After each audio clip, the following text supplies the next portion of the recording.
Hello guys, welcome back to my channel, and today we are going to learn data types concept in Automation Anywhere A360. We have already covered what is variable and how to display message by using message box, and what are all the different data types available in A360. We have already covered in the earlier session. So in this session we are going to learn data types, that is string concepts. So let's get started. So first of all, we will discuss what is string data types. So string data type is nothing but we can store either alphanumeric values or character values or string values or numerical values to a specific variables. It supports alphanumeric both. So let's see. Let's suppose if you want to store any specific value, okay, v into a variable, then if it is string data type, then you can assign apple, or else 23 uh,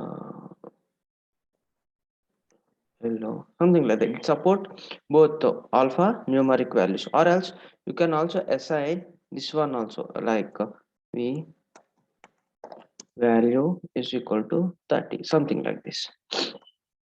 So it supports both alphanumeric values and special characters as well. Something like 30 underscore 76, something like that. It supports all the special characters and alphanumeric values and all. So if you declare any variable type as a string, then you can perform and you can assign different data type values into the string variable data type. So let's get started. So let me go to Automation Anywhere A360 homepage. So here I want to create a new bot, and we'll learn all available actions and commands under string package. So let me create a new bot by clicking create a new bot button. And once you click on create new bot, uh, you will here you can see the create task bot pop-up window. So here you need to provide the details such as name, description, and folder structure. Where do you want to store the specific bot? So let me enter the bot name as string data type, and description is optional. And let me change the folder location. I want to store this thing in A360 videos. We have already covered how to declare a folder, or how to create a folder and subfolders in the session. So let me click on choose. So here I have provided name and folder location. And let me click on create and edit. So once you click on create and edit, it will navigate to the development editor. So today we are going to declare a string variable. So let's see how to declare a string variable. So you have to go to variable tab, and we need to click on plus variable symbol. So here by default it is showing a string data type only. So whenever if you want to create a string data type, we need to choose string data type thing. So here you can see the symbol for string data type is double quotations, and you can see the description is text. So let me select the string data type, and I will declare a variable name. So we have already covered how to declare a variable, what are all the naming convention and all. So today I'm going to declare a variable name as v name, and description is optional. So here you can see three different options. One is constant, and second one is use as output, use as input. So why these options are available under variable section? What is the use of these things, we'll learn. So use as input. Let's suppose if you want to pass any input variable to the child task, and if you want to get any value from the child task, you can use as output. Let's suppose if you don't want to modify the variable name dynamically, variable value, so you can use the constant value. If you want to assign some value as a default value, you can declare over here.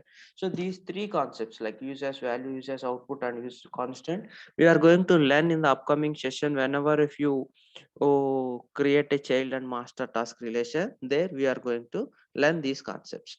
So for time being, I'll declare default value as Apple. So default value is nothing but, let's suppose if you forgot to assign any value, or if there is no specific value for vname, it will consider the default value as a value for the vname variable.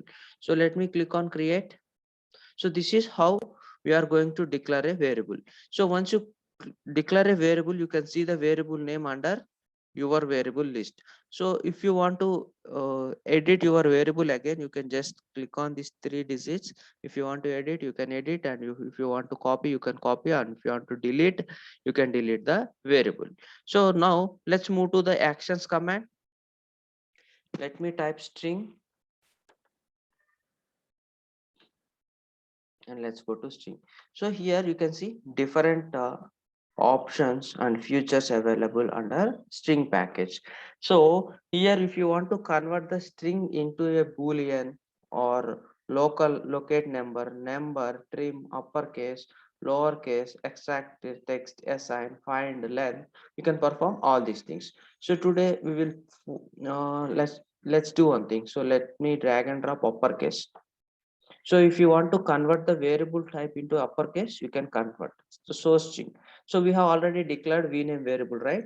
So in order to provide your input variable, what you need to do, you need to click on this symbol to select variable name, or else you can also press shortcut key F2. If you press F2, you will get the insert variable pop-up window. There you can choose your variable name. So let me choose vname. So vname, we have provided the default value as apple. So here we are trying to convert apple value as uppercase letters. So it will convert the apple value into a uppercase letters, you, and then we are going to assign that uppercase value letter into the specific variable. I'll assign it the output result to the same variable. So let me click save. Now we'll try to display our variable name vname. So to display variable name, we'll use message box. Let me drag and drop the message box. And here what I'll do, I'll change the message box window title name as uppercase value. And let me press functional F2, or you can just click on insert a variable button, and let me choose vname and click on yes, insert. So we'll see the difference between variable before performing the string operation and after performing the string operation. Let me copy the message box command, Control C, Control V, and let me drag this thing here. So here I'll change the uh, window title to variable. That's all. So let me click on save. We'll see the difference between uh, where uppercase letters and normal case letters. In order to run this task, we need to click on run button.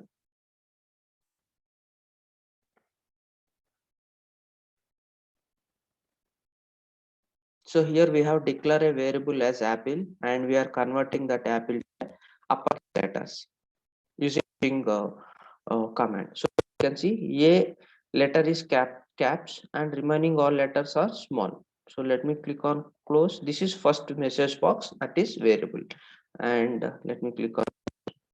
Now here you can see it has performed the string operation like uppercase. Here you can see uppercase value message box title. You can see all the characters are converted to uppercase. So this is how we can convert a variable into uppercase. So in real time scenario, what is the use of converting a variable into uppercase and lowercase? We will discuss now.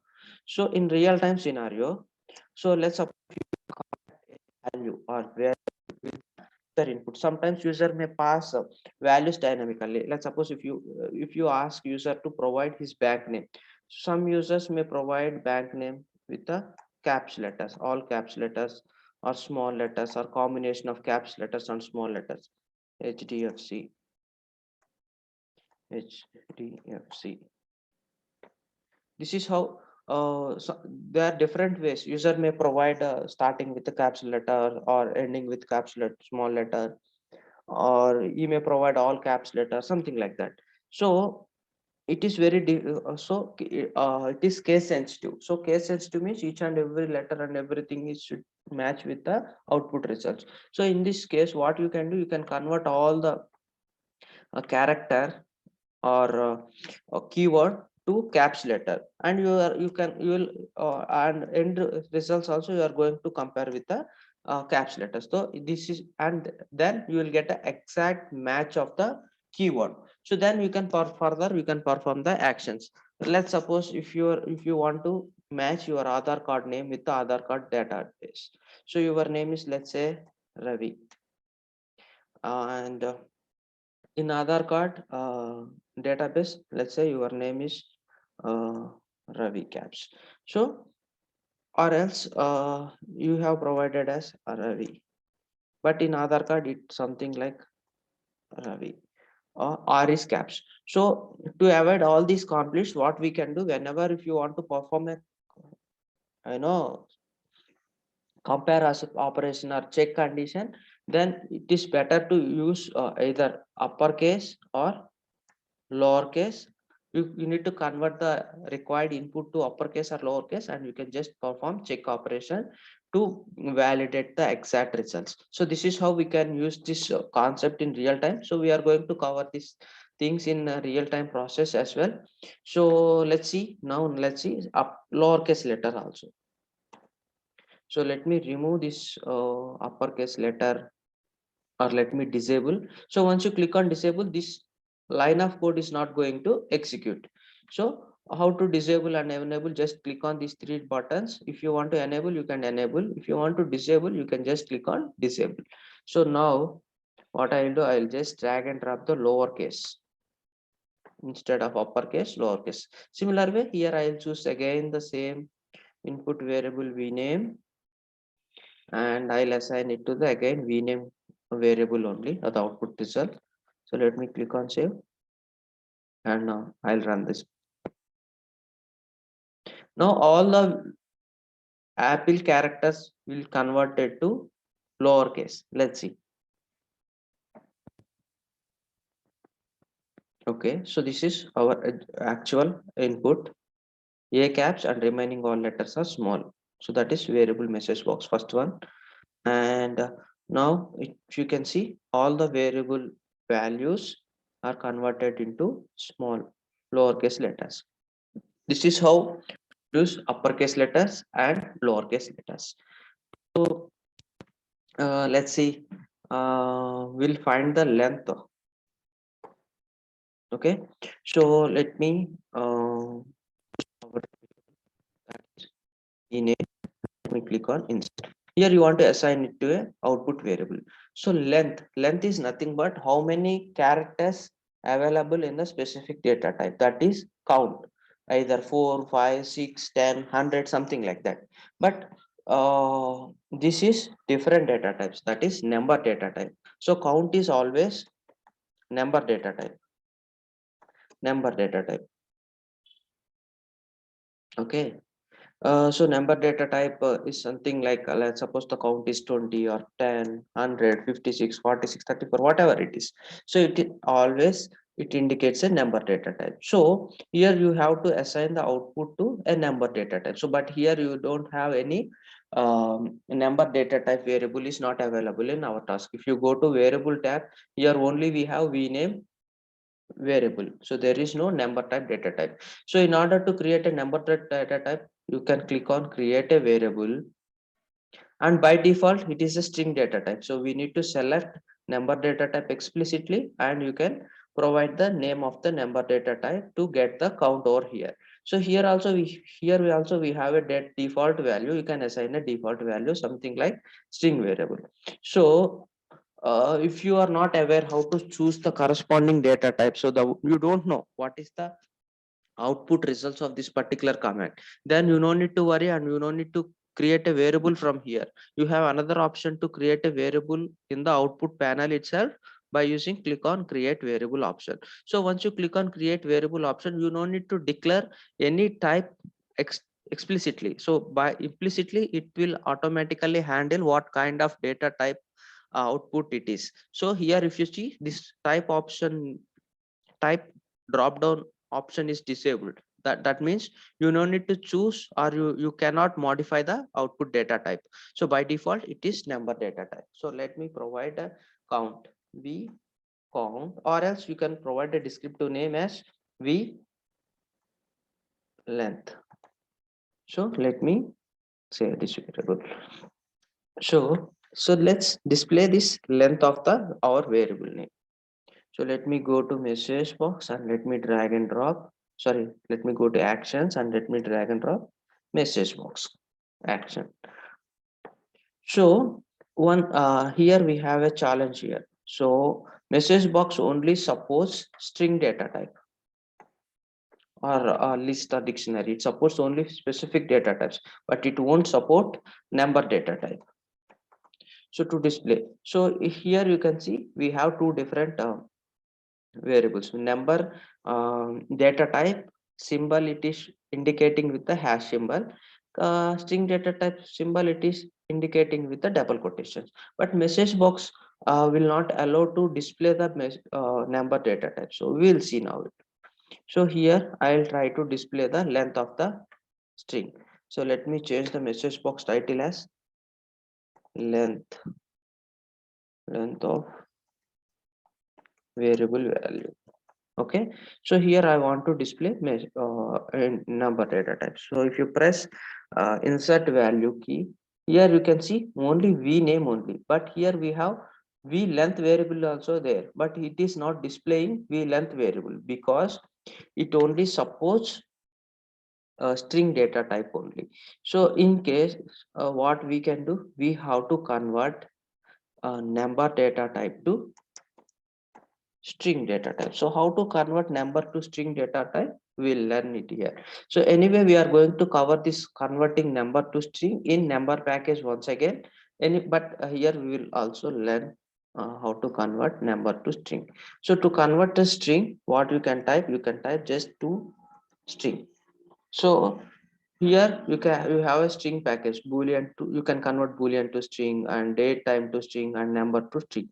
Here we need to convert this number to string. So let me drag and drop this action over here, and enter a name. So here I am going to provide our number. So it is supporting number now. Why? Because we are converting from number to string. So here you can see all data types and system variables are number types only.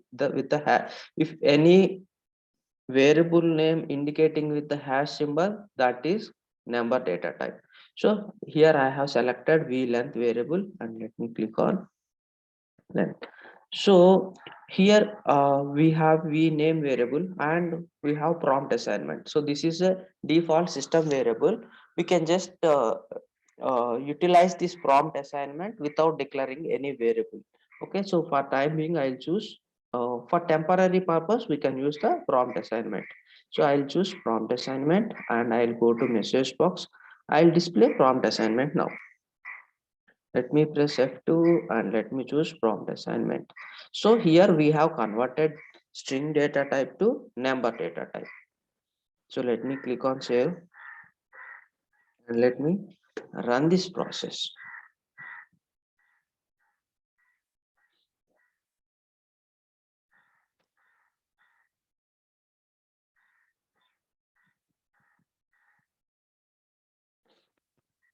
Now it is running. And this is the first message box and our actual input apple. Let's count the characters. 1 2 3 4 5 characters. The length should be 5. Let's see. So it's going to convert to lowercase, and yeah, here you can see the length of the variable is 5. So let's do one thing. So let me remove all these things, and I'll also edit the v name default value to something like A B C D E F G H I J K L M N P Q R S T U V W X Y Z. So let's see. Now we will find the length of the variable. Now we have changed the value in the variable session. We are not going to modify anything in the code. So let me run this task.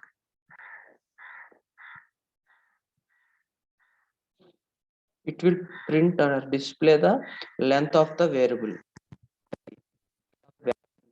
So 26. So we have provided A to Z and the length of the variable is 26.